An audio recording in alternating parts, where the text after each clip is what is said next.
Seriez-vous capable de me dire pourquoi dans cette vidéo, l'image de mon doigt par le miroir est triple?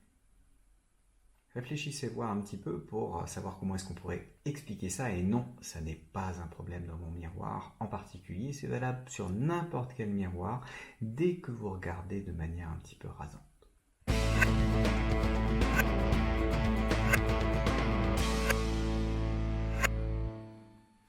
Alors pour essayer de trouver cette explication, il faut essayer de savoir comment sont faits les miroirs. Les miroirs sont des surfaces réfléchissantes. Comment est-ce qu'on fait une surface réfléchissante? Eh bien principalement en y déposant dessus un métal. Donc on va faire une surface métallique, par exemple avec de l'argent que l'on dépose en très fine couche sur votre miroir qui est une surface, un substrat qui est une surface plane. Le problème, si vous déposez l'argent comme ça directement sur la surface, c'est que ça s'abîme. Si vous grattez un tout petit peu votre miroir, la partie métallique va partir et vous n'aurez plus rien.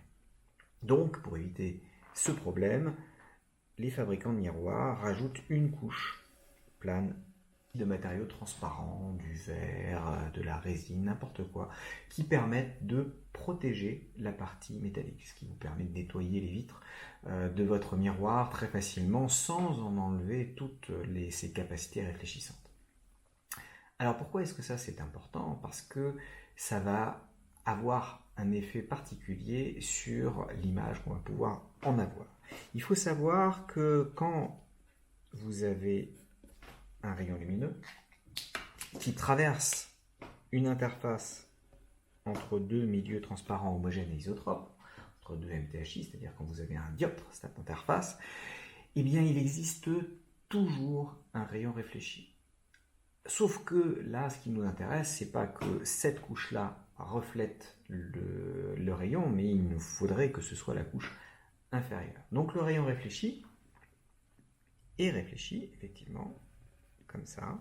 Et il est aussi réfracté. Et comme on arrive dans un milieu qui est légèrement plus réfringent, on se rapproche de la normale. Une fois qu'il arrive sur le miroir, ce rayon-là est effectivement réfléchi comme il se doit sur le miroir. Et ensuite, à nouveau réfracté pour partir dans l'air.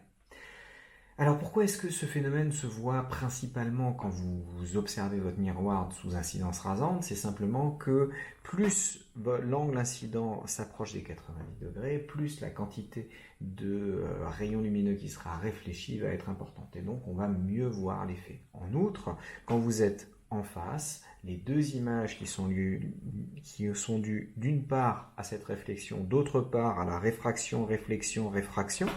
Donc en fait, on va avoir deux points A' différents. Un A'1 qui est dû à la première réflexion, un A'2 qui est dû à la deuxième réflexion.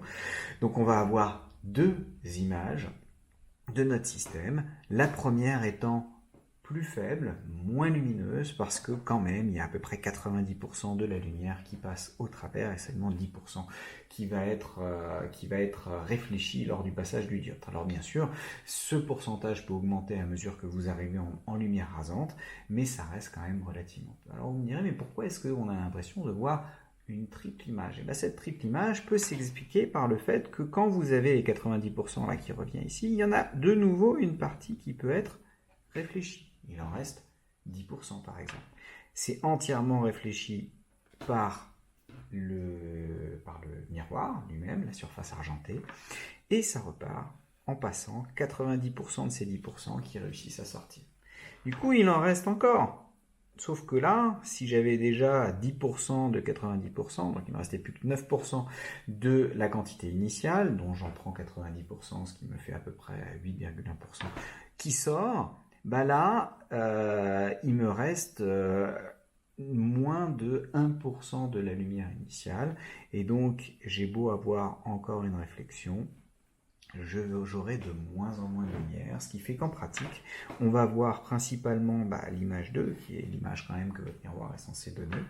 On voit aussi celle-ci, et on voit un petit peu le A'3, qui correspond ici à la deux réflexions sur le miroir, plus encore une réflexion au niveau du dioptre plan qui protège votre miroir.